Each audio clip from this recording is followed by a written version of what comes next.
최전방 부대 GOP에서 구타를 당하던 한 군인이 결국 그의 아버지인 사스타 육군 참모총장이 그 사실을 알게 되어 헬기를 타고 부대를 찾아와 군대의 썩은 부분을 개박살내면서 펼쳐지는 이야기입니다. 영상 시청 전에 구독과 좋아요 부탁드립니다. 저희에게 큰 힘이 됩니다. 서울 용산구 한남동에 위치한 육군 참모총장 공관의 밤은 언제나처럼 짙은 녹음과 낮은 담장 너머의 도시 불빛이 어우러져 고요한 위엄을 자아내고 있었다. 이곳의 주인, 대한민국 육군 참모총장 이강철 대장은 대한민국 군 서열 1위, 현역 군인 50만 명의 정점에 선 남자였다. 그의 어깨 위에서 찬란하게 빛나는 4개의 별 7성 계급장은 지난 35년간 그가 철책과 화약 연기 속에서 조국에 바친 피와 땀의 결정체였다. 야전 지휘관 시절 불곰이라는 별명으로 불렸던 그는 북한의 국지 도발이 있을 때마다 원칙에 입각한 단호하고 압도적인 대응으로 적의 간담을 서늘하게 만든 살아있는 전설이었다. 그의 이름 앞에는 늘 강철의 지휘관, 타협 없는 원칙주의자라는 수식어가 따라붙었다. 군인으로서의 그는 한치의 빈틈도 없는 강철 그 자체였지만 그런 그에게도 유일하게 마음을 녹이는 존재가 있었다. 바로 아내 박서연과 외아들 이민준이었다. 묵직한 마호가니 원목으로 만들어진 서재 책상 위, 그의 시선이 가장 오래 머무는 곳에는 아들 민준이 육군사관학교 졸업식에서 함께 찍은 사진이 놓여 있었다. 늠름하게 정복을 차려입고 자신을 향해 경례하던 아들의 모습은 그 무엇과도 바꿀 수 없는 자랑이자 삶의 이유였다. 민준은 아버지를 세상에서 가장 존경했으며 아버지의 길을 따라 군인이 되었다. 그리고 지금 아들은 아버지가 젊은 날 청춘을 바쳤던 바로 그곳, 대한민국 최북단 강원도 철원 7사단 7성부대 GOP에서 소대장으로 복무 중이었다. 아들이 하필 자신의 군 경력의 상징과도 같은 7성부대 GOP 근무를 자원했을 때 아내 박서연은 밤새 눈물지었다. 하지만 이강철은 묵묵히 아들의 어깨를 두드려 주었다.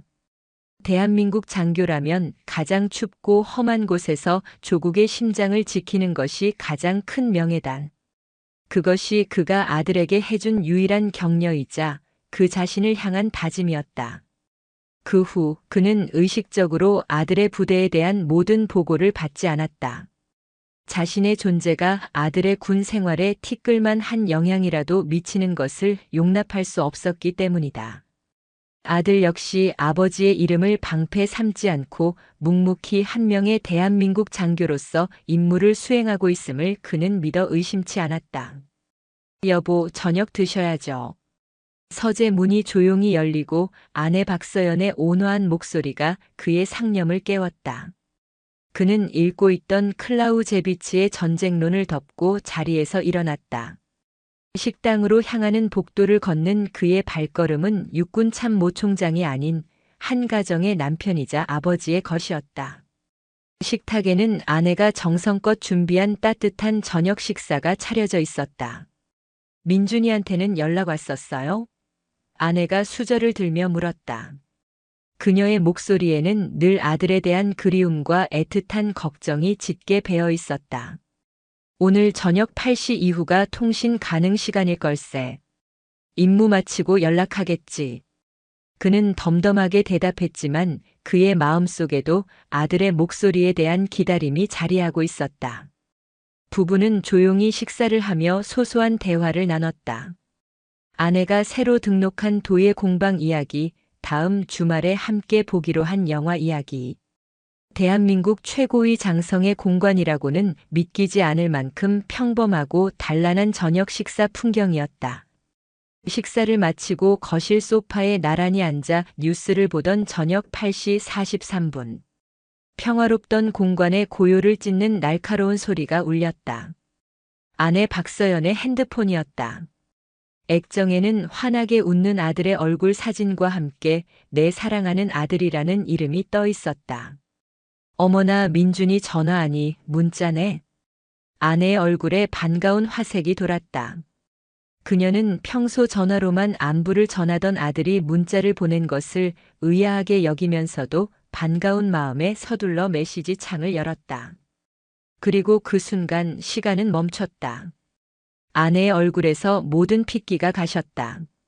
커다랗게 뜨인 그녀의 두 눈은 액정에 고정된 채 미동도 하지 않았다. 손이 부들부들 떨리기 시작하더니 이내 소나귀에 힘이 풀리며 핸드폰이 바닥의 대리석 위로 떨어졌다. 쨍그랑 하는 날카로운 파열음이 거실을 울렸다. 왜 그래 여보? 무슨 일이야? 이강철이 심장이 덜컥 내려앉는 기분으로 자리에서 일어나 아내에게 달려갔다. 아내는 아무 말도 하지 못했다. 마치 숨 쉬는 법을 잊어버린 사람처럼 헐떡이는 숨을 내뱉으며 떨리는 손으로 바닥을 가리켰다. 이강철은 허리를 숙여 금이 간 핸드폰 액정을 들여다보았다. 그리고 그의 두 눈에 지옥에서 보낸 것만 같은 한 줄의 문장이 박혀 들어왔다.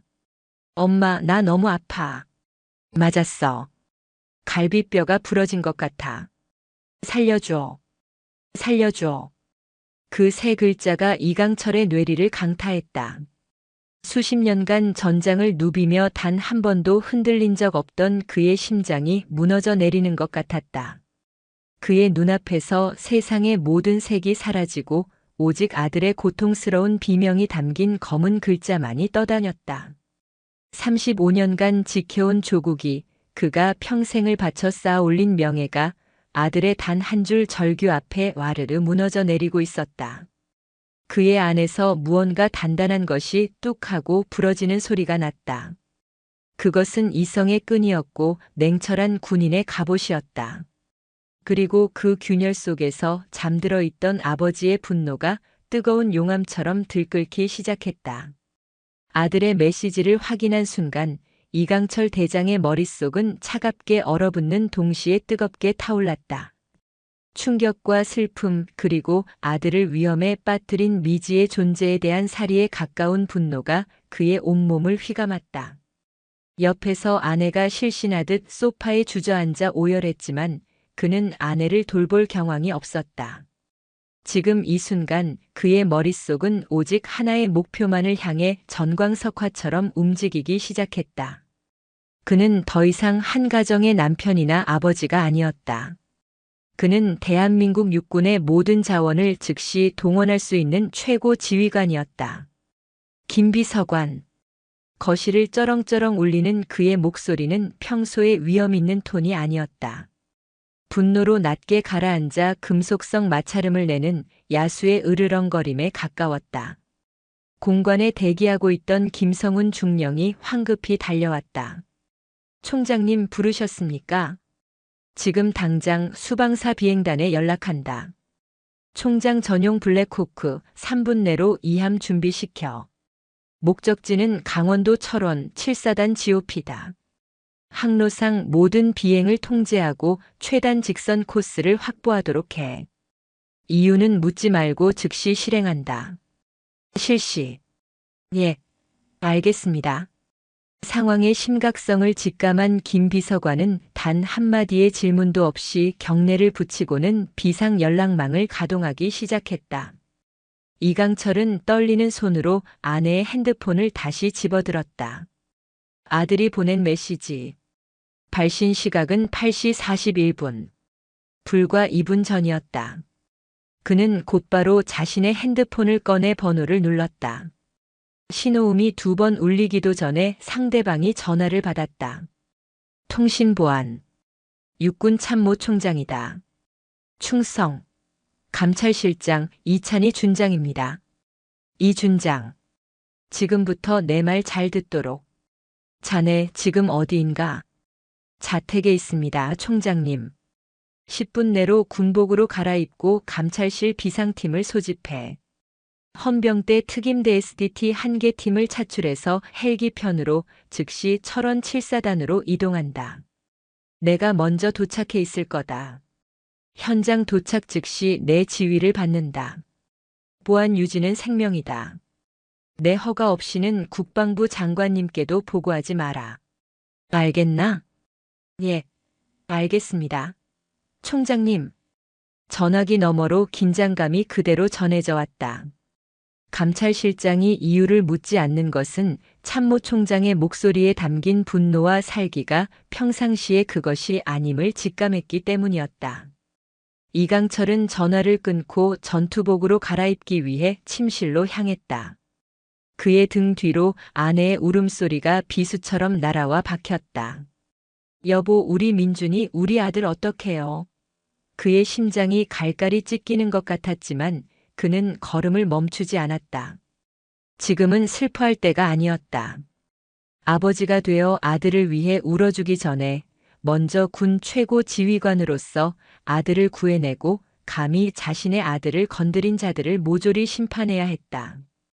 순식간에 전투복으로 갈아입은 그의 눈빛은 더 이상 평온한 가장의 것이 아니었다. 야전에서 수많은 위기 상황을 지휘하던 불곰의 눈빛 그 자체였다.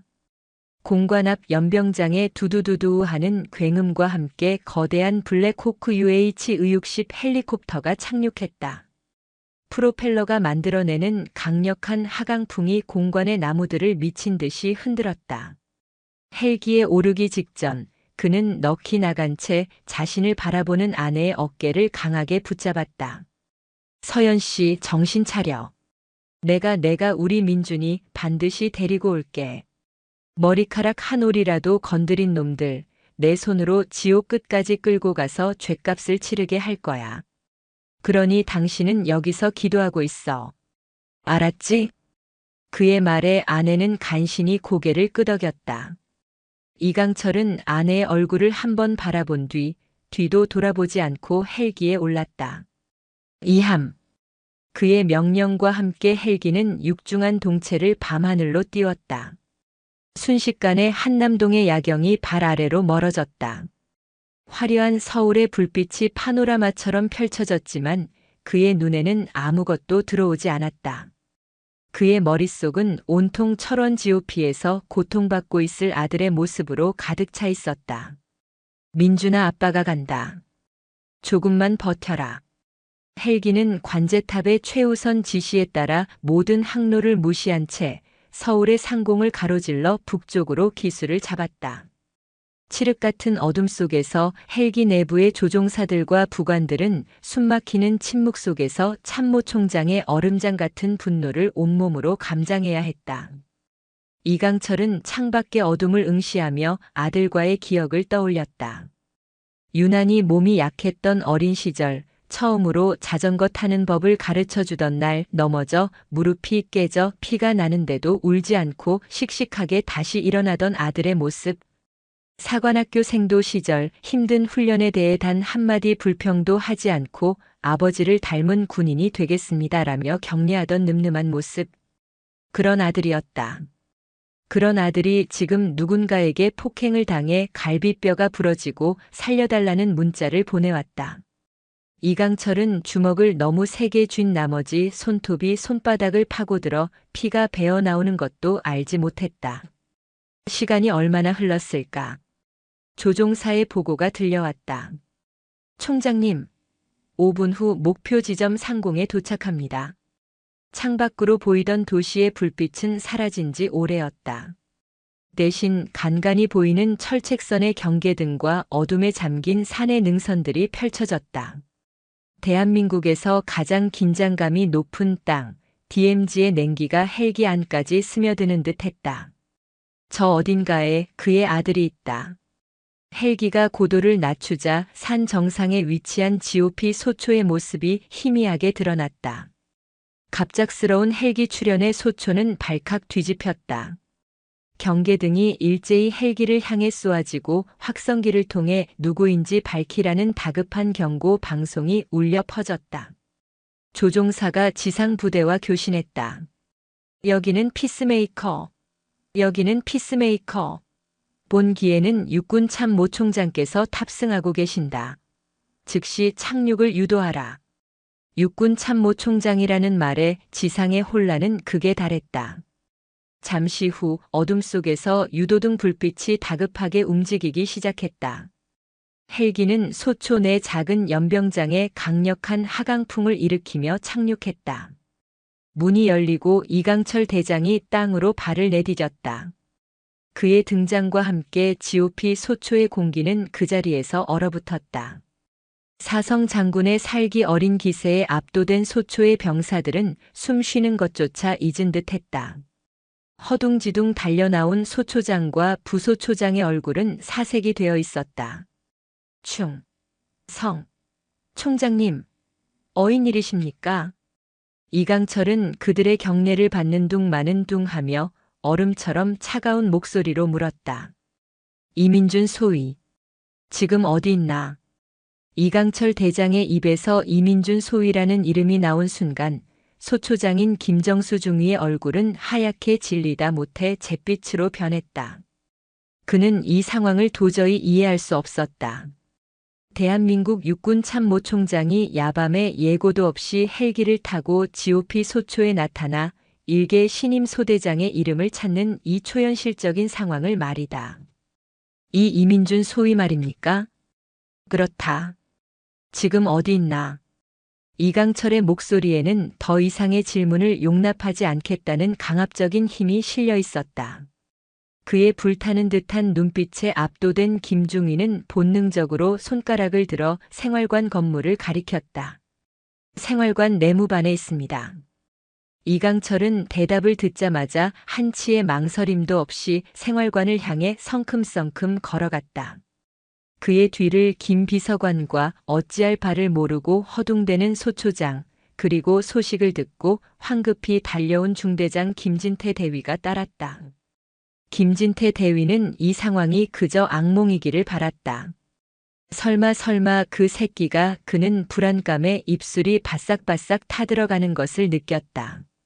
생활관 복도를 울리는 이강철의 육중한 전투화 소리는 마치 사형수의 마지막 길을 재촉하는 저승사자의 발걸음 소리처럼 들렸다. 그는 3소대 생활관 문고리를 잡고 거칠게 열어젖혔다. 문을 열자마자 그의 코를 찌른 것은 퀴퀴한 땀 냄새와 섞인 희미하지만 분명한 피비린내였다. 그리고 그는 보았다. 생활관 가장 안쪽 침상 어두운 조명 아래에 그의 아들 이민준이 누워 있었다. 군복 상의는 벗겨진 채 옆구리와 가슴팍 곳곳에 시퍼런 멍이 들어 있었고 입술은 터져 피딱지가 앉아 있었다. 가쁜 숨을 몰아쉬는 아들의 얼굴은 고통으로 하얗게 질려 있었다. 아들은 아버지를 발견하고는 고통과 안도감 그리고 미안함이 뒤섞인 눈으로 그를 바라보았다. 아버지. 그 순간 이강철의 세상이 무너져 내렸다. 지난 35년간 단련해온 강철 같던 이성과 통제력이 산산조각 났다. 그의 눈에서는 자신도 모르게 뜨거운 것이 울컥 솟구쳤다. 그는 성큼성큼 아들에게 다가가 차가운 아들의 이마를 짚었다. 민준아 괜찮다. 아빠 왔다. 이제 괜찮아. 그의 목소리는 분노로 심하게 떨리고 있었다. 그는 아들의 몸에 난 상처들을 하나하나 눈으로 훑었다. 갈비뼈 부근은 부어오른 정도가 심상치 않았고 오른손은 부자연스럽게 뒤틀려 있었다. 아들이 보낸 문자 메시지는 조금의 과장도 없는 사실이었다. 이강철은 조용히 일어나 뒤에 서 있는 자들을 향해 돌아섰다. 그의 얼굴은 이제 모든 감정이 사라진 차가운 분노로 얼어붙은 가면과도 같았다. 그의 시선은 중대장 김진태 대위에게 정확히 꽂혔다. 내가 중대장인가? 예, 그렇습니다. 삼중대장 김진태 대위입니다. 김 대위는 거의 반사적으로 경례를 붙이며 대답했다. 하지만 그의 다리는 후들후들 떨리고 있었다. 내 아들 누가 이렇게 만들었나? 이강철의 목소리는 조용했지만 그 안에 담긴 무게는 생활관 전체를 짓눌렀다. 김 대위는 식은땀을 비오듯 쏟아내며 차마 입을 열지 못했다. 바로 그때 침상에 누워있던 이민준 소위가 힘겹게 입을 열었다. 제가 임무 수행 중 실수로 계단에서 굴러 다친 것입니다. 아들은 아버지가 이 일에 엮이는 것을 원치 않았다. 자신의 일로 인해 아버지의 명예에 흠집이 가는 것을 죽기보다 싫었다. 하지만 이강철은 아들의 말을 들은 척도 하지 않았다. 그의 시선은 여전히 김진태 대위에게 고정되어 있었다. 마지막으로 묻는다. 누가 내 아들을 이렇게 만들었나? 김 대위는 이제 공포에 질려 아무 말도 하지 못했다. 그의 침묵은 곧 자백이었다. 이강철은 김 대위 옆에 서 있던 다른 병사들을 둘러보았다. 모두가 공포에 질린 채 고개를 숙이고 있었다. 이강철은 그들 중 가장 계급이 높아 보이는 병사를 지목했다. 거기 병장. 이리 나와. 충성. 상병. 박선우입니다. 박상병은 거의 울기 직전의 얼굴로 앞으로 나섰다. 사실대로 말해. 무슨 일이 있었는지. 박상병은 차마 입을 열지 못하고 김진태 대위의 눈치만 살폈다. 그 모습을 본 이강철의 입에서 나지막한 실소가 터져나왔다. 아직도 저놈이 내 지휘관으로 보이나 보지. 이강철은 김진태 대위에게 한 걸음 다가섰다. 키 185cm가 넘는 거구의 사성 장군이 뿜어내는 위압감에 김 대위는 저도 모르게 뒷걸음질 쳤다. 김진태 대위. 자네 아버지가 누군가? 예. 아버지는 작은 무역회사를 하십니다. 그래. 나는 이민준 소위 아버지 되는 사람이다. 자네가 개 패듯이 두들겨 팬 내 부하 소대장의 애비가 바로 나 대한민국 육군 참모총장 이강철이다. 그의 말이 떨어지는 순간 김진태 대위의 얼굴에서 모든 빛이 사라졌다. 동공이 풀리고 다리에 힘이 풀린 듯 휘청거렸다. 육군 참모총장. 그 단어의 무게가 그의 온몸을 짓눌렀다. 이강철은 다시 박상병을 돌아보았다. 이제 말할 수 있겠나? 박상병은 와르르 무너지듯 그 자리에 주저앉아 울음을 터뜨리며 모든 것을 털어놓기 시작했다. 이민준 소위가 부임한 첫날부터 김진태 대위가 사관학교 출신은 다르다는 걸 보여주겠다며 사사건건 트집을 잡고 모욕을 주었던 일, 오늘 저녁 점호 시간에 이 소위의 전투화가 제대로 닦여 있지 않다는 이유로 생활관 뒤 창고로 끌고 가 무자비하게 폭행한 사실까지. 폭행에는 야구방망이까지 동원되었다는 충격적인 증언도 이어졌다. 참모총장의 아들이라는 사실을 알았다면 감히 상상도 못했을 일이지만 오히려 김 대위는 이 소위가 소위 백없는 놈이라고 생각하고 더 악랄하게 굴었다는 것이다. 모든 증언이 끝나자 생활관에는 숨막히는 정적이 흘렀다. 이강철은 아무 말 없이 아들에게 다가가 부서진 아들의 손을 조심스럽게 감싸쥐었다. 그리고는 뒤를 돌아 김진태 대위를 향해 지옥의 밑바닥에서부터 울려 퍼지는 듯한 목소리로 명령했다. 김성훈 중령. 예, 총장님. 저놈 당장 계급장 떼고 포승줄로 묶어. 국방부 직할 헌병대로 즉시 압송한다. 죄목은 상관 폭행 및 살인 미수다. 현장에서 내가 직접 체포 명령을 바란다. 예, 알겠습니다. 김 비서관의 명령에 때마침 도착한 헌병대 특임대원들이 생활관으로 들이닥쳐 넋이 나간 김진태 대위를 그 자리에서 제압했다. 억울합니다.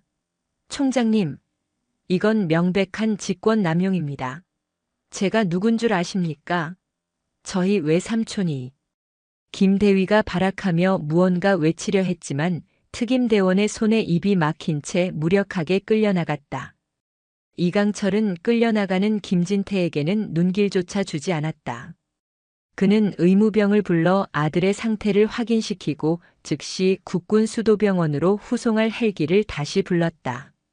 모든 조치가 끝난 후 그는 생활관에 남아있는 겁에 질린 병사들을 둘러보았다.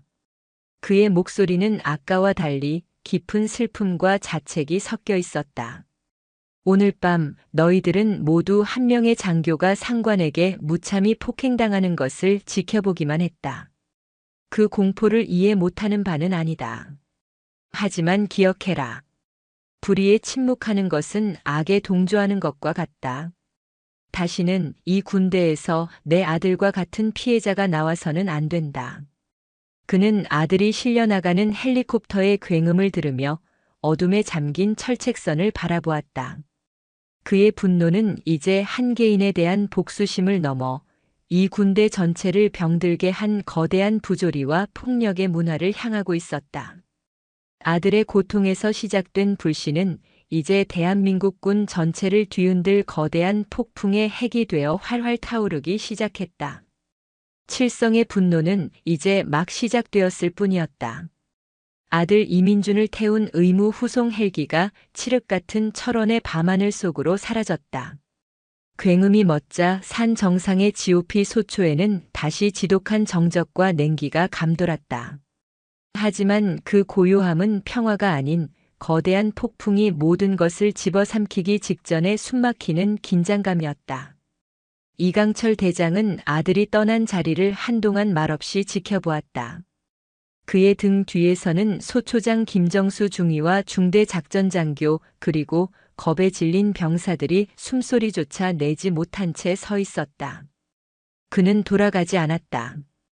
아들의 피냄새가 밴 그 참상의 현장을 떠날 수 없었다. 아니, 떠나서는 안 되었다. 이곳은 이제 단순한 폭행 현장이 아니라 대한민국 군의 가장 깊고 썩어빠진 환부를 도려내기 위한 전쟁의 시작점이었다. 그는 천천히 몸을 돌려 잿빛 얼굴의 소초장을 바라보았다. 그의 목소리는 이전의 불같은 분노가 가라앉은 얼음장처럼 차갑고 비정한 음색이었다. 소초장. 예. 총장님. 삼소대원 전원 지금 즉시 소초 식당으로 집합시킨다. 한 명도 빠짐없이. 예. 알겠습니다. 소초장이 다급하게 달려가 지시를 내렸다. 이강철은 텅 빈 생활관으로 다시 들어갔다. 아들이 고통 속에 누워있던 침상 바닥에 희미하게 남은 핏자국. 그는 조용히 아들의 관물대를 열었다. 가지런히 개어진 속옷과 전투복, 그리고 맨 위에 놓인 낡은 가족사진. 활짝 웃고 있는 아들과 아내, 그리고 무뚝뚝한 표정의 젊은 시절 자신이 있었다. 사진 속 아들의 미소가 비수가 되어 그의 심장을 찔렀다. 그는 조용히 관물대 문을 닫았다.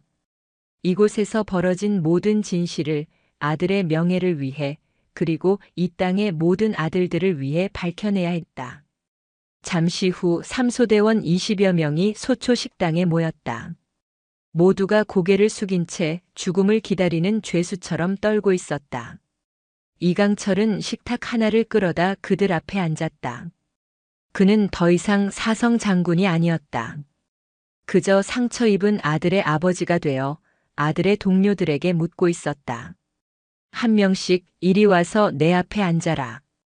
그리고 내가 묻는 말에 사실대로만 대답해라. 너희들의 신변은 내가 보장한다. 그의 목소리에는 어떤 위협도 강압도 없었다. 하지만 그 안에 담긴 깊은 슬픔과 결연한 의지는 병사들의 마음을 더욱 무겁게 짓눌렀다. 첫 번째 병사 최이병부터 시작된 면담은 한밤중까지 이어졌다. 병사들은 처음에는 김진태 대위에 대한 공포심에 입을 열지 못했지만 이강철의 끈질긴 설득과 진심 어린 눈빛 앞에서 하나둘씩 무너지기 시작했다. 그들의 입에서 쏟아져 나온 이야기는 상상을 초월했다. 김진태 대위의 폭언과 상습적인 구타, 부모님에 대한 욕설, 심지어는 자신의 마음에 들지 않는 병사의 휴가와 외박을 부당하게 제한하고 그 부모에게까지 전화를 걸어 모욕을 주었다는 증언까지 나왔다. 이민준 소위는 그의 가장 손쉬운 먹잇감이었다. 백도 없는 사관학교 출신이라는 이유로 병사들 앞에서 일부러 더 심하게 모욕하고 폭행하며 자신의 권위를 세우려 했다는 것이다. GOP라는 고립된 환경은 그의 왕국이었고 그 안에서 그는 폭군으로 군림하고 있었다. 모든 면담이 끝났을 때 동이 트고 있었다. 이강철의 얼굴은 밤새 겪은 충격과 분노, 그리고 슬픔으로 인해 돌처럼 굳어 있었다. 그는 자신의 아들이 겪은 고통이 일회성 사건이 아니라 부대 전체에 만연한 구조적인 악의 결과물임을 깨달았다. 이것은 한 명의 악마를 처단하는 것으로 끝날 일이 아니었다. 군 전체를 뒤덮고 있는 거대한 암덩어리를 뿌리째 도려내야 하는 대수술이었다. 한편 서울 국방부 청사는 발칵 뒤집혔다. 육군 참모총장이 한밤중에 전용 헬기를 타고 최전방 GOP를 방문, 현장에서 중대장을 체포했다는 소식은 빛의 속도로 퍼져나갔다. 한민구 국방부 장관은 새벽녘에 이 사실을 보고받고 경악을 금치 못했다. 아니, 이 장군이 지금 제정신이야? 현장 체포? 이게 무슨 군사 정권 시절도 아니고. 장관은 즉시 이강철에게 전화를 걸었다. 이 장군, 도대체 어떻게 된 일입니까? 아무리 그래도 절차라는 게 있지 않소. 중대장 하나 때문에 군 전체를 뒤흔들 셈이요? 수화기 너머로 들려오는 이강철의 목소리는 차갑고 단호했다. 장관님, 제 아들이 그놈에게 죽도록 맞았습니다. 갈비뼈가 부러지고 손가락이 골절됐습니다. 그래도 절차를 따져야 합니까? 아니, 그 심정은 이해하지만 이해하지 못하실 겁니다. 장관님의 아들이 아니니까요. 그리고 이건 제 아들 하나만의 문제가 아닙니다. 이 부대는 썩었습니다. 아니, 우리 군 전체가 골마 터지기 직전입니다. 저는 제 모든 것을 걸고 이 고름을 짜낼 생각입니다. 허락을 구하는 것이 아니라 통보하는 겁니다. 전화는 일방적으로 끊겼다. 한민구 장관은 허탈하게 수화기를 내려놓았다. 그는 이강철의 불곰 같은 성격을 잘 알고 있었다. 한번 마음먹은 것은 그 누구도 막을 수 없다는 것을. 일은 걷잡을 수 없이 커질 것이 분명했다. 청와대에도 즉시 보고가 올라갔고 대통령은 엄중한 표정으로 사실관계를 명확히 파악하고 원칙에 따라 처리하라는 원론적인 지시만을 내렸다. 하지만 그 행간에는 이 사태가 정권에 미칠 정치적 파장을 최소화하라는 무언의 압력이 담겨 있었다. 같은 시각 국군 수도병원 VIP 병실. 아내 박서연은 마취에서 깨어나지 못한 아들의 손을 붙잡고 하염없이 눈물만 흘리고 있었다. 그녀의 눈에 아들의 모습은 너무나도 처참했다. 퉁퉁 부은 얼굴, 온몸을 뒤덮은 멍자국, 깁스를 한 손과 가슴에 칭칭 감긴 붕대. 그녀는 아들의 고통을 대신해 줄 수 없다는 무력감에 가슴을 쳤다. 한편 국방부 헌병대에 구속 수감된 김진태 대위는 초조하게 철창 안을 서성였다. 처음에 충격과 공포가 지나가자 억울함과 분노가 치밀어 올랐다. 그는 교도관에게 고래고래 소리를 질렀다. 전화 한 통만 쓰게 해줘. 나 변호사 선임할 권리가 있어. 내 외삼촌이 누군지 알면 너희들 다 모가지야. 수차례의 소란 끝에 그는 마침내 변호사와의 접견을 허락받았다. 그리고 그는 변호사를 통해 단 하나의 번호로 연락을 취했다. 국회 국방위원회 소속의 삼선 의원 오치수 의원이었다. 그의 막강한 권력을 등에 업은 외삼촌. 김진태는 이 지옥에서 자신을 구해줄 유일한 동아줄이라고 믿고 있었다. 이강철을 향한 본격적인 반격의 서막이 오르고 있었다. 다시 철원 GOP. 동이 트는 것을 지켜보던 이강철은 자리에서 일어났다. 그는 김 비서관을 불렀다. 감찰실장에게 연락해. 특별조사본부를 즉시 꾸리라고. 본부장은 이찬의 준장, 부본부장은 자네가 맡는다. 조사 대상은 대한민국 육군 전 부대다. 구타, 가혹행위, 인권 침해. 그 어떤 것도 예외는 없다. 나는 지금 즉시 계룡대로 복귀한다. 전쟁은 지금부터 시작이다. 그의 눈은 동쪽 하늘을 붉게 물들이며 타오르는 여명처럼 거대한 전쟁을 앞둔 지휘관의 결의로 불타고 있었다. 이강철 대장이 계룡대 육군본부로 복귀한 지 채 하루도 지나지 않아 사건은 결국 세상에 알려졌다. 시작은 한 군소 인터넷 언론사의 단독 기사였다. 단독 육군 참모총장, 아들 폭행당하자 한밤중 헬기 타고 GOP 방문 현장에서 중대장 체포 파문. 기사는 순식간에 주요 포털 사이트의 메인 뉴스로 떠올랐다. 처음 여론의 반응은 엇갈렸다.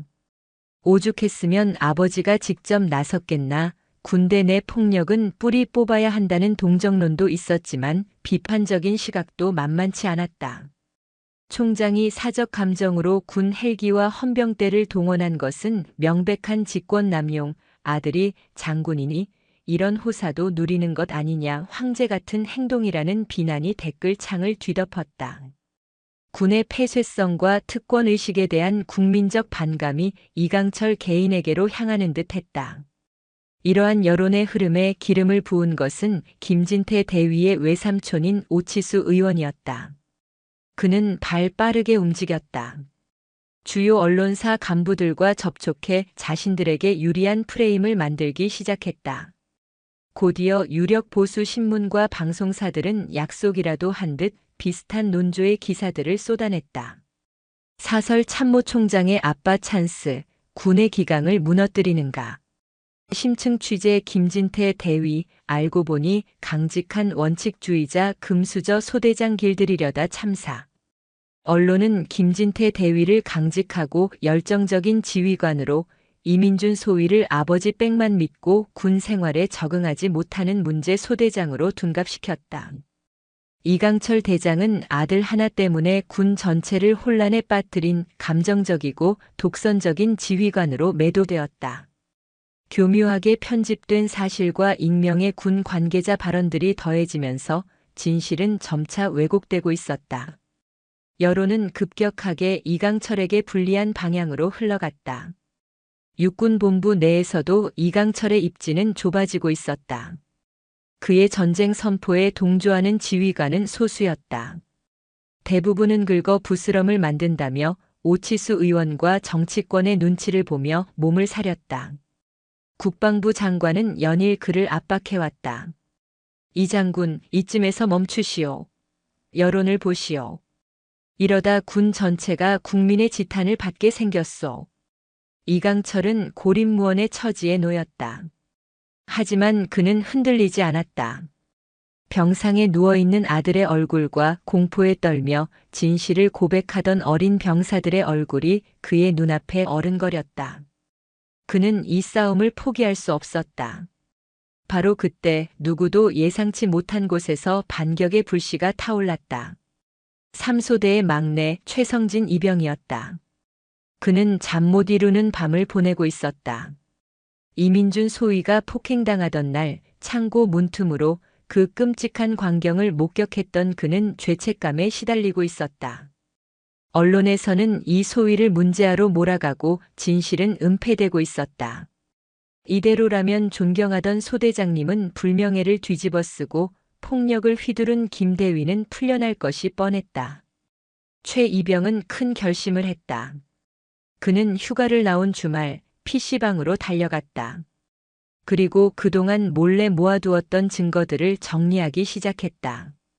김대위의 폭언을 몰래 녹음했던 파일, 다른 피해 병사들의 멍든 몸 사진, 그리고 결정적으로 그날 밤의 상황을 시간대별로 상세하게 기록한 자신의 일기. 그는 이 모든 자료를 압축해서 사회 비리를 전문적으로 파헤치는 탐사보도 전문 유튜버 정의의 주먹에게 익명으로 제보했다. 제보 메일을 받은 정의의 주먹은 처음에는 반신반의했다. 하지만 녹음 파일에 담긴 김대위의 끔찍한 욕설과 증거 사진들을 확인하고는 이 사건의 이면에 거대한 진실이 숨겨져 있음을 직감했다.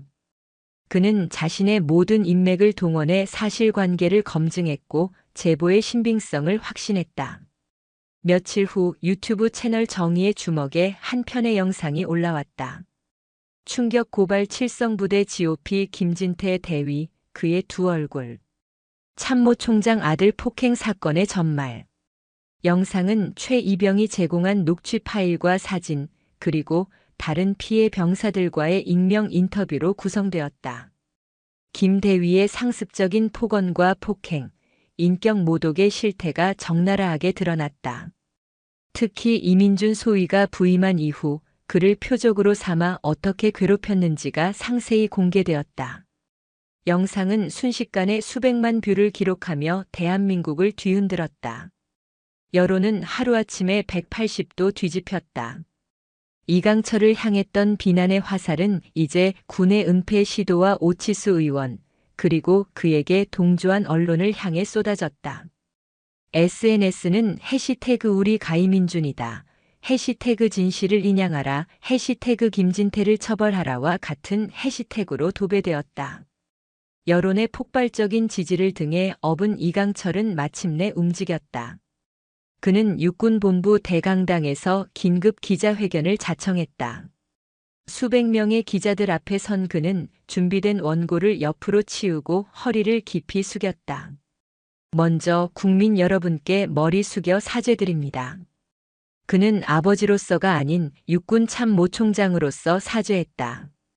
자신의 아들뿐만 아니라 군의 잘못된 문화 속에서 고통받았을 이 땅의 모든 아들들을 지켜주지 못한 것에 대해 진심으로 사죄했다. 제 아들은 지금 병상에 누워 있습니다. 하지만 저는 오늘 한 아들의 아버지로서가 아니라 50만 육군 장병을 책임진 지휘관으로서 이 자리에 섰습니다. 제 아들의 고통을 거울 삼아 우리 군의 가장 어둡고 부끄러운 부분을 도려내겠습니다. 그 어떤 저항과 희생이 따르더라도 저는 이 길을 끝까지 가겠습니다. 이것이 제게 남겨진 마지막 소명이자 국민 여러분께 속죄하는 유일한 길입니다. 그의 진심 어린 연설은 전 국민의 심금을 울렸다. 기자회견은 생중계되었고 이를 지켜보던 수많은 사람들이 눈시울을 붉혔다. 여론이라는 가장 강력한 무기를 손에 쥔 이강철의 반격은 이제부터 시작이었다. 국민적 여론을 등에 업은 이강철 대장의 특별조사본부는 마침내 공식적으로 출범했다. 감찰실장 이찬희 준장을 본부장으로 법무, 헌병, 인사 등 각 분야의 엘리트 장교들로 구성된 메머드급 조직이었다. 그들의 목표는 단 하나, 군대 내에 만연한 모든 형태의 폭력과 인권 침해를 뿌리 뽑는 것이었다. 하지만 그들의 앞길은 예상대로 험난한 가시밭길이었다. 조사가 시작되자 군 내부의 저항은 상상을 초월했다. 제19 감싸기는 견고한 카르텔이 되어 특조본의 앞을 가로막았다.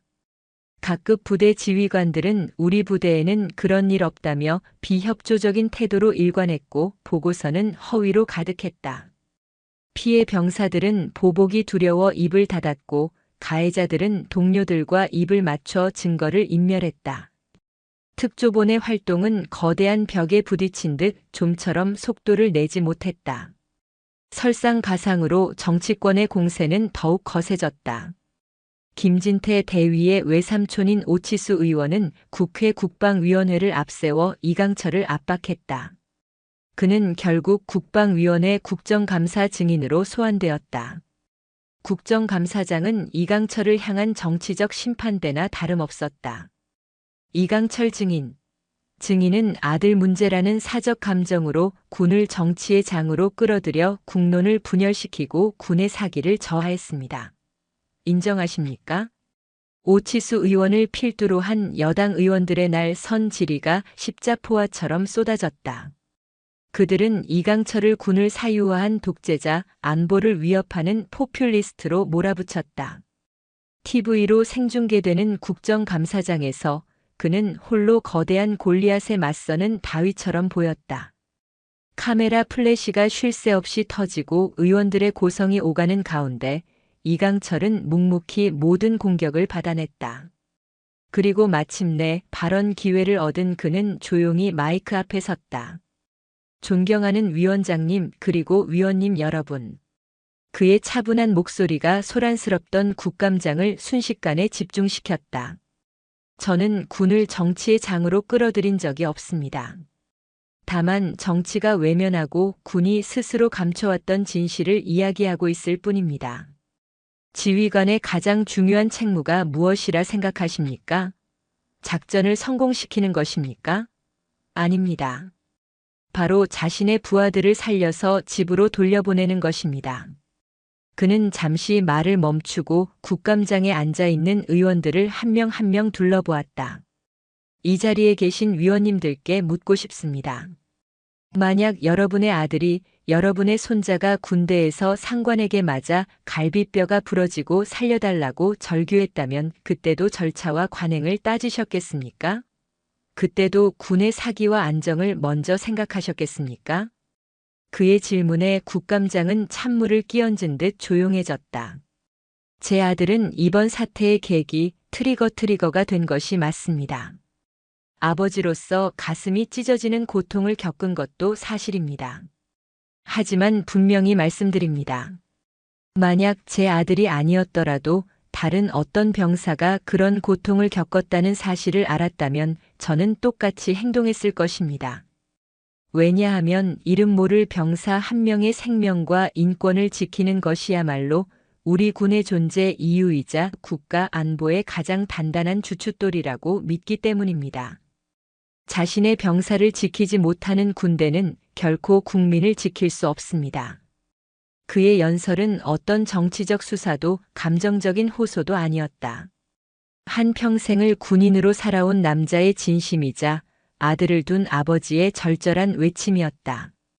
그의 마지막 말은 국감장 전체를 그리고 TV를 통해 지켜보던 대한민국 전체의 심장을 울렸다. 이 개혁을 막는다면 그것이야말로 군의 사기를 떨어뜨리고 안보를 위협하는 이적 행위가 될 것입니다. 이 연설은 국정감사의 흐름을 완전히 바꿔놓았다. 이강철을 비난하던 여론은 완전히 돌아섰고 오히려 그를 압박하던 오치수 의원과 국방위원회를 향한 비난을 쏟아졌다. 상황의 심각성을 깨달은 것은 대통령도 마찬가지였다. 여론이 이강철의 편에 확고히 섰음을 확인한 대통령은 더 이상 이 사태를 외면할 수 없었다. 다음 날 대통령은 대변인을 통해 공식 입장을 발표했다. 군내 폭력 및 인권 침해 실태에 대해 깊은 유감을 표하며 현재 진행 중인 육군의 특별조사 활동을 적극적으로 지원하고 그 결과를 바탕으로 한 근본적인 제도 개혁을 추진할 것을 약속드립니다. 대통령의 지지 선언은 특조본의 활동에 막강한 힘을 실어주었다. 눈치만 보던 국방부와 각 군은 태도를 바꿔 특조본의 활동에 협조하기 시작했다. 가장 큰 변화는 일선 부대에서 일어났다. 특조본이 설치한 익명 제보 시스템 소리 없는 외침에는 전국 각지에서 수백, 수천 건의 제보가 쏟아져 들어오기 시작했다. 수십 년간 골마 터진 상처들이 마침내 터져나오기 시작한 것이다. 이강철은 계룡대 자신의 집무실에서 전국에서 쇄도하는 제보들을 밤늦게까지 읽고 있었다. 그 편지들에는 그의 아들이 겪었던 것과 똑같은, 아니, 그보다 더 끔찍한 고통의 기록들이 가득했다. 그는 가시밭길을 걷고 있었지만 더 이상 외롭지 않았다. 수많은 이민준들의 고통스러운 외침이 그의 등 뒤에서 거대한 파도가 되어 그를 밀어주고 있었다. 비록 개인의 비극으로 시작된 싸움이었지만 이제는 대한민국군 전체의 운명을 건 거대한 개혁의 길로 나아가고 있었다. 대통령의 지지 선언은 둑을 무너뜨린 거대한 급류와 같았다. 이강철 대장의 특별조사본부는 막강한 동력을 얻어 군 전체의 골마 터진 상처를 파헤치기 시작했다. 소리 없는 외침으로 명명된 익명 제보 시스템은 24시간 마비될 지경이었다.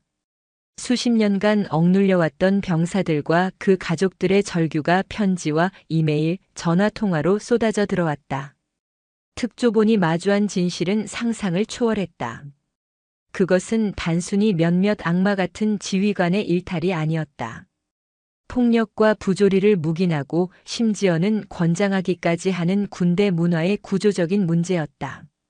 강원도 화천의 한 포병부대에서는 선임 병사들이 신병들의 팔에 담뱃불로 군기라는 글자를 새기는 끔찍한 가혹행위가 수년간 이어져 왔음이 드러났다.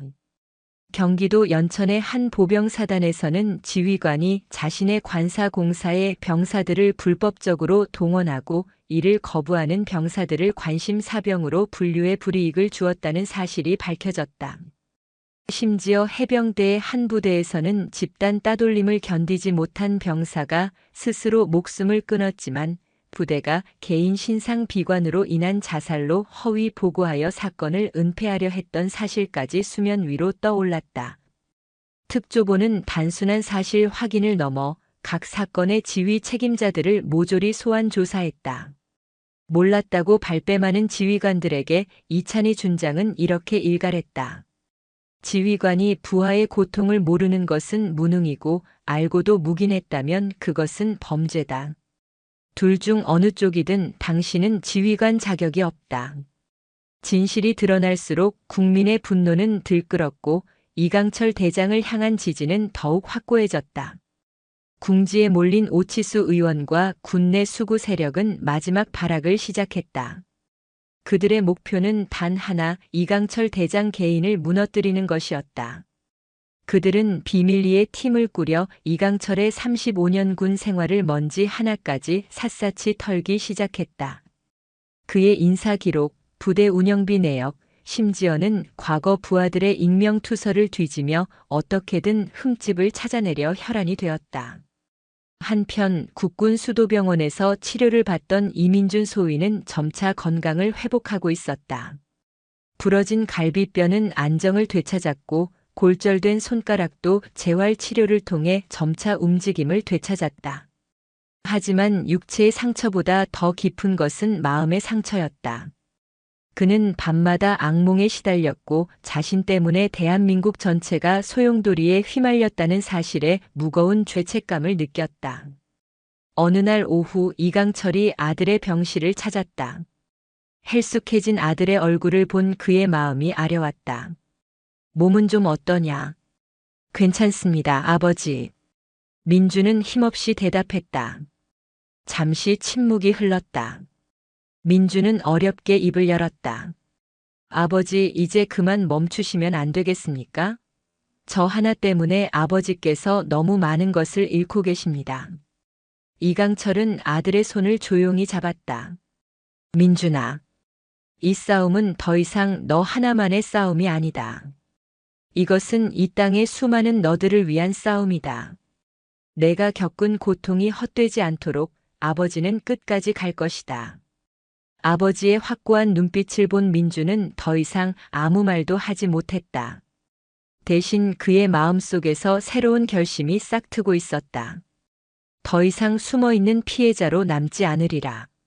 이 거대한 싸움의 중심에 서서 자신의 목소리를 내리라. 며칠 후 민주는 아버지에게 말했다.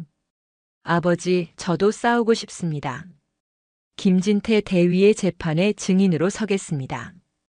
제가 겪은 모든 일을 제 입으로 직접 세상에 알리겠습니다. 이강철은 아들의 얼굴을 말없이 바라보았다. 아들에게 또 다른 고통을 주는 것 같아 마음이 아팠지만 아들의 눈빛에서 과거 나약했던 모습은 찾아볼 수 없었다. 그곳에는 불의에 맞서 싸우려는 한 명의 셔엿한 장교가 서 있었다. 그래, 내 뜻이 그렇다면 그렇게 하거라. 특조본의 수사망이 김진태 대위의 과거를 향해 좁혀 들어갈수록 그의 악행은 끝없이 드러났다. 그리고 마침내 결정적인 증인을 찾아냈다. 수년 전 김진태가 부소대장으로 근무하던 시절 그의 폭력적인 행동에 항의하다가 불명예 전역을 당해야 했던 박진성 중사였다. 그는 김진태의 폭력성을 입증해줄 살아있는 증거였다. 억울하게 군복을 벗어야 했던 그는 진실을 밝힐 기회가 왔다며 기꺼이 증언을 약속했다. 이강철과 특조보는 이제 가장 중요한 전투를 앞두고 있었다. 모든 진실이 밝혀지고 정의가 심판을 내릴 전쟁터. 바로 김진태 대위의 군사재판이었다. 2025년 1월 전 국민의 이목이 집중된 가운데 김진태 대위에 대한 군사재판이 시작되었다. 재판이 열리는 국방부 고등군사법원 앞은 새벽부터 수많은 취재진과 시민단체들로 인산인해를 이루었다. 이 재판은 단순히 한 장교의 범죄를 다루는 것을 넘어 군의 낡은 과거를 청산하고 새로운 정의를 세울 수 있는지를 가늠하는 상징적인 사건이 되었다. 오치수 의원과 보수 언론은 마지막까지 피고인의 인권과 군사재판의 독립성을 운운하며 재판에 영향을 미치려 애썼다. 김진태의 변호인단은 참모총장 아버지의 압력에 의한 표적 수사라는 점을 집중적으로 부각하며 재판을 진흙탕 싸움으로 몰고 가려 했다. 하지만 재판이 시작되자 진실의 무게는 그 모든 정치적 공세와 여론몰이를 압도하기 시작했다. 첫 번째 증인으로 나선 사람은 내부 고발자 최성진 이병이었다. 군복을 입고 증인석에 선 그는 처음에는 긴장한 듯 떨리는 목소리였지만 이내 또렷하고 강한 어조로 자신이 보고 들은 모든 것을 증언했다. 김진태 대위가 이민준 소위를 어떻게 모욕하고 창고로 끌고 가 무자비하게 폭행했는지를 시간대별로 상세하게 진술했다. 변호인단의 집요한 반대 신문에도 그는 흔들리지 않았다. 제가 본 것은 진실입니다.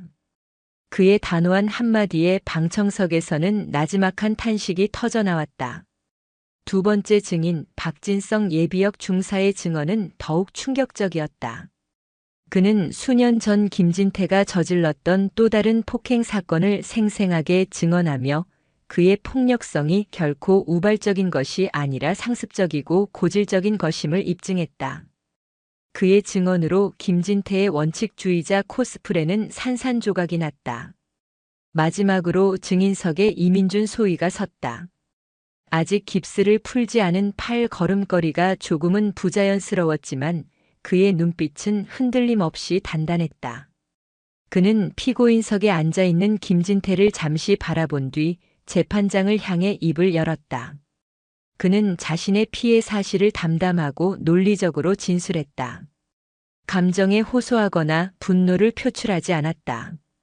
대신 김진태 대위의 폭력 아래 신음해야 했던 부대원들의 공포와 그런 문화를 방치했던 군 시스템의 문제를 냉철하게 지적했다. 피고인은 저를 때린 것이 아닙니다. 그는 대한민국 군의 명예를 때렸고 국가를 믿고 자식을 군대에 보낸 부모님들의 마음에 대못을 박았습니다. 저는 오늘 한 명의 피해자로서가 아니라 이 군복을 입은 동료 군인으로서 이 자리에 섰습니다.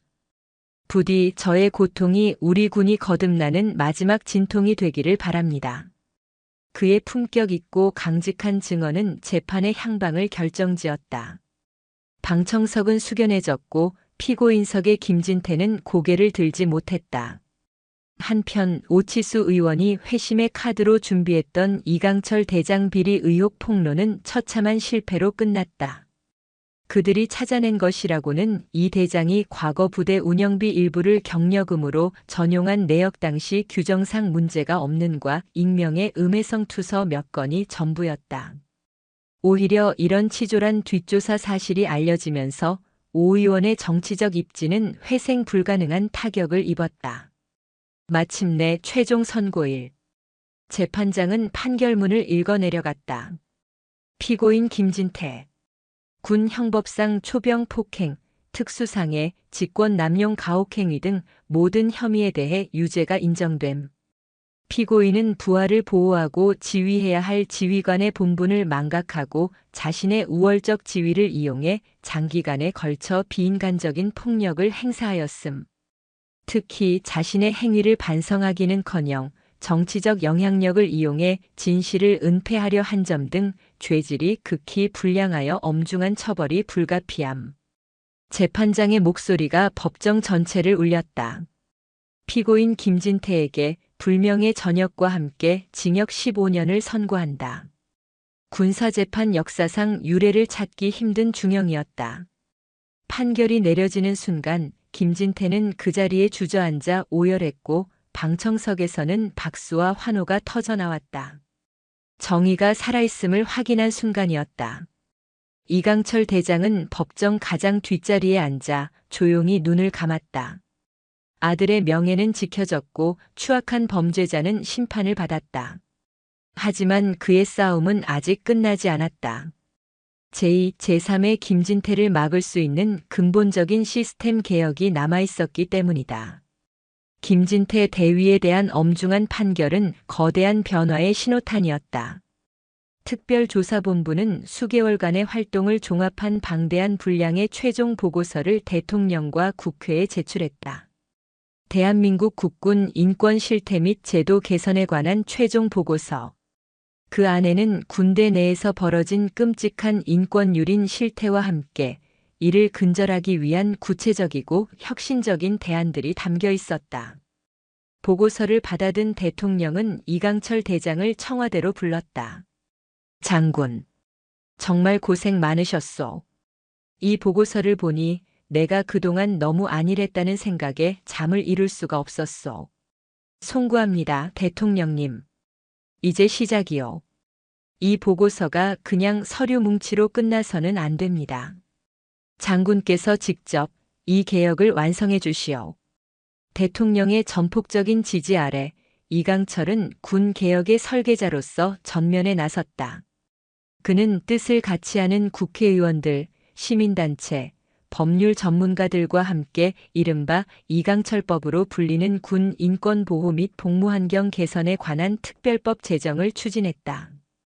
법안의 핵심은 다음과 같았다. 첫째, 국방부 장관 직속으로 군의 지휘체계로부터 완전히 독립된 군 인권보호관 제도를 신설한다.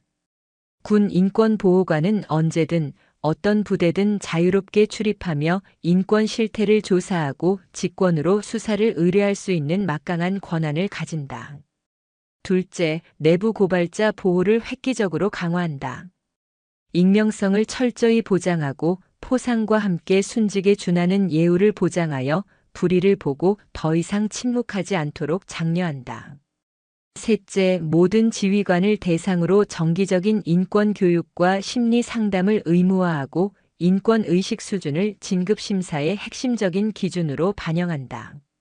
넷째, 군사-경찰 헌병과 군-검찰, 군사법원을 지휘관의 영향력으로부터 완전히 독립시켜 군사법 시스템의 공정성과 신뢰성을 확보한다. 이 혁신적인 법안은 군 내부의 기득권 세력과 보수적인 예비역 단체의 거센 저항에 부딪혔다. 군대의 특수성을 무시한 발상이다. 군 기강을 무너뜨리고 나약한 군대를 만들 것이라는 비난이 쏟아졌다. 법안 심의가 열리는 국회 국방위원회는 연일 고성과 삿대질이 오가는 전쟁터가 되었다. 이강철은 다시 한번 싸워야 했다. 그는 갑옷 대신 정장을 입고 전장 대신 국회의 문턱이 닳도록 드나들었다. 의원들을 일일이 만나 법안의 필요성을 설득하고 방송 토론에 나가 반대론자들의 논리를 조목조목 반박했다. 그의 곁에는 이제 든든한 우군이 있었다.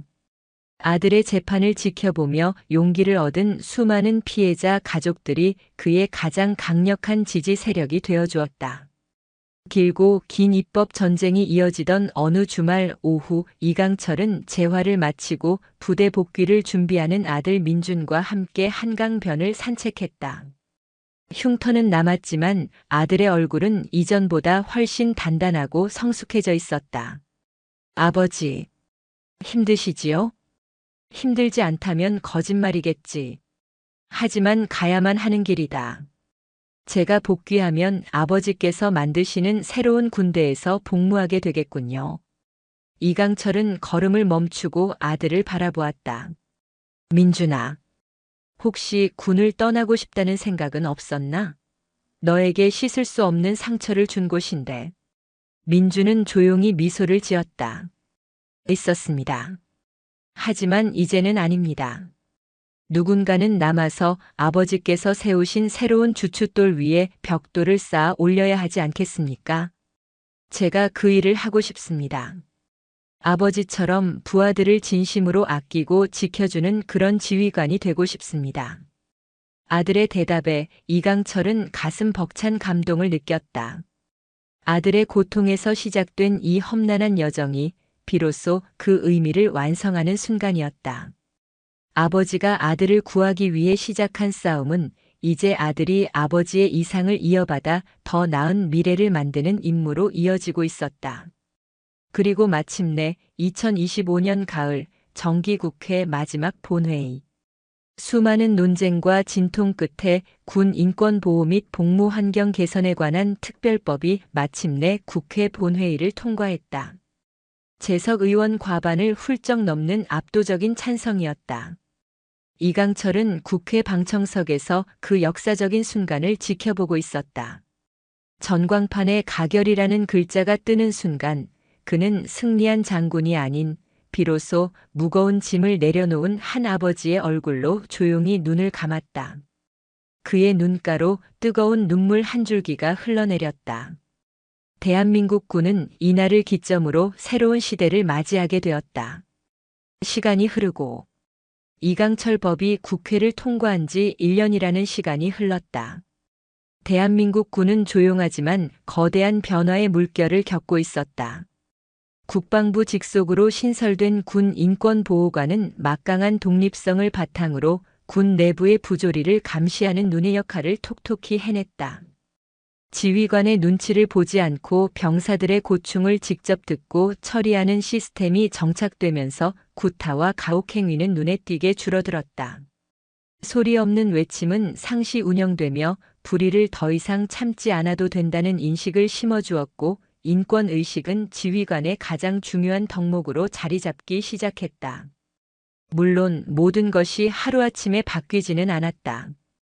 오랜 관행에 젖어 있던 일부 지휘관들의 저항은 여전했고 새로운 제도가 현장에 뿌리내리기까지는 더 많은 시간이 필요했다. 하지만 가장 중요한 변화는 병사들의 마음속에서 일어나고 있었다. 그들은 더 이상 부당한 폭력에 침묵하지 않았고 자신의 권리를 당당하게 이야기하기 시작했다. 군대는 더 이상 고립된 섬이 아니라 사회와 소통하며 함께 변화하는 공동체로 나아가고 있었다. 강원도 화천 7사단 신병교육대대 충성 소대장님께 대하여 경례. 늠름한 훈련병들의 우렁찬 구호와 함께 이민준 중위가 연병장으로 들어섰다. 1년 전 죽음의 문턱에서 돌아왔던 그는 이제 신병들을 교육하고 지휘하는 늠름한 소대장이 되어 있었다. 그의 팔에는 더 이상 깁스가 없었고 얼굴에는 과거의 그늘 대신 자신감과 책임감이 가득했다. 그는 아버지의 길을 따르되 아버지와는 다른 방식으로 부하들에게 다가갔다. 훈련은 엄격했지만 훈련이 끝나면 언제나 훈련병들과 함께 땀을 닦고 그들의 이야기에 귀를 기울였다. 그는 자신의 경험을 이야기하며 생명과 인권의 소중함을 가르쳤고 강한 군대는 안전한 군대라는 토양 위에서만 피어날 수 있음을 몸소 보여주었다. 훈련병들은 그런 그를 진심으로 존경하고 따랐다. 그는 아버지 이강철이 만든 새로운 군대의 첫 번째 세대를 키워내는 가장 중요한 임무를 수행하고 있었다. 같은 시각 서울 용산구 한남동 육군참모총장 공관. 이강철 대장은 창밖으로 멀리 보이는 남산을 바라보며 깊은 상념에 잠겨 있었다. 그의 군 생활도 이제 얼마 남지 않았다. 그는 군 개혁의 초석을 다진 후 약속했던 임기를 마치고 명예로운 전역을 앞두고 있었다. 그의 책상 위에는 아들 민준이 훈련병들과 함께 환하게 웃으며 찍은 사진이 과거 졸업식 사진 옆에 나란히 놓여 있었다. 지난 2년은 그의 인생에서 가장 길고 험난한 싸움이었다. 그는 한 아들의 아버지로서 시작한 싸움에서 50만 장병의 아버지가 되어야 했다. 모든 것을 잃을 수도 있는 외로운 길이었지만 그는 후회하지 않았다. 똑똑. 노크 소리와 함께 아내 박서연이 따뜻한 차를 들고 들어왔다. 그녀의 얼굴에는 이제 그늘 대신 평온한 미소가 자리하고 있었다. 무슨 생각을 그렇게 하세요? 그냥 지나온 시간들을 좀 돌아봤소. 그는 아내가 내민 찻잔을 받으며 말했다.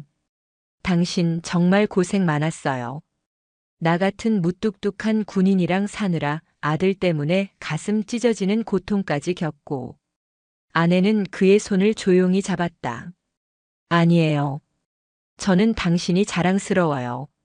언제나 그리고 지금도요. 부부는 말없이 서로를 바라보았다. 그 눈빛 속에는 수십 년의 세월과 함께 겪어낸 희로애락이 고스란히 담겨 있었다. 며칠 후 계룡대 대연병장에서 이강철 대장의 전역식이 거행되었다. 대통령과 국방부 장관 그리고 수많은 후배 장병들이 참석하여 군의 살아있는 전설이자 가장 위대한 개혁가의 마지막 길을 배웅했다. 전 역사를 위해 연단에 선 그는 자신의 어깨 위에서 빛나던 4개의 별을 잠시 내려다보았다. 35년간 자신의 모든 것이었던 그 무게와 작별할 시간이었다. 저는 오늘 35년간 입었던 이 영광스러운 군복을 벗고 한 사람의 자연인으로 돌아가고자 합니다. 돌이켜보면 후회와 아쉬움도 많았지만 조국을 위해 청춘을 바칠 수 있었기에 제 삶은 더없이 행복했습니다. 그는 잠시 말을 멈추고 장병들을 둘러보았다.